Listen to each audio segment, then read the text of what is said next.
کوئی ہوگا، یہ نہیں لکھا کون تھے وہ لوگ. یسوع مسیح آیا جو شفا دیتا ہے، تو اس شخص کو ہم شفا دلوائیں. اور کیسے شفا دلوائیں؟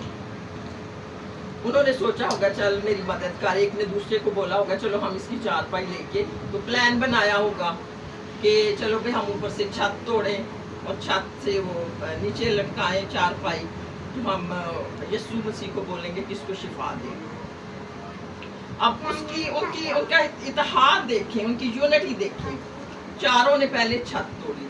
ہو سکتا ہے ایک وہ توڑنے والا لے کے آیا ہو سکتا ہے دوسرے نے بولا ہو کہ چھت پہ لگانے کے لیے میں سیڑھی لے کے آتا ہوں، تیسرے نے بولا ہو کہ وہ جو اس کو کیا بولتے ہیں کیا بولتے ہیں جس سے وہ کرتے ہیں، نہیں وہ کیا بولتے ہیں، ہاں کہ میں وہ لے کے آتا ہوں تاکہ وہ بالے وغیرہ کاٹنے میں. پہلے زمانے میں تو ایسے پکے گھر نہیں تھے، کچے گھر تھے.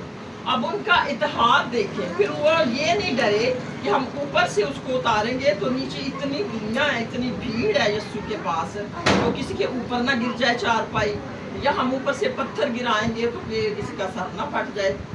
وہ بالکل ایگزیکٹ اس جگہ پہ لائے، اوپر سے انہوں نے نیچے کیا جہاں یسوع مسیح تھے.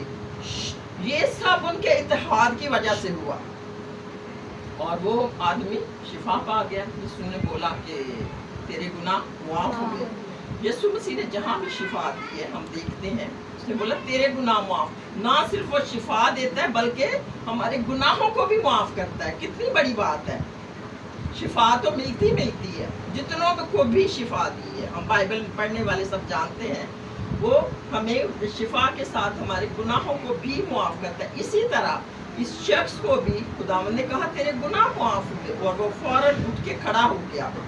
یہ کس طرح ہوا؟ اس کے ایمان سے تو نہ ہوا، یہ ان آدمیوں کی وجہ سے ہوا.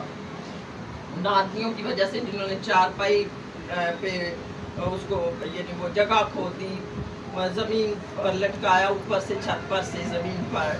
تو خدا نے ان آدمیوں کے وسیلہ سے اس آدمی کو شفا دی. ایسے جب ہم میں اتحاد ہوتا ہے، ہم میں یونٹی ہوتی ہے، تو ہمارے بڑے بڑے کام ہو سکتے ہیں. لیکن اگر ہم اکیلے کرنا چاہیں کہ نہیں ہم یہ بھی کر لیں ہم وہ بھی کر لیں، تو ہم کچھ نہیں کر سکتے.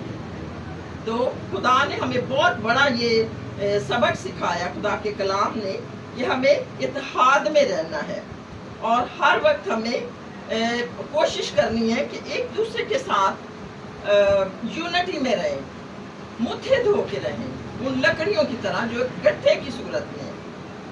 جب ہم اکیلے ہو جاتے ہیں دشمن کو موقع مل جاتا ہے. ابلیس تو پہلے ہی چاہتا ہے کہ خدا کی خدمت جتنی بھی کم ہو کم، لیکن ہمیں خدا کی خدمت کم نہیں بلکہ بڑھانی ہے.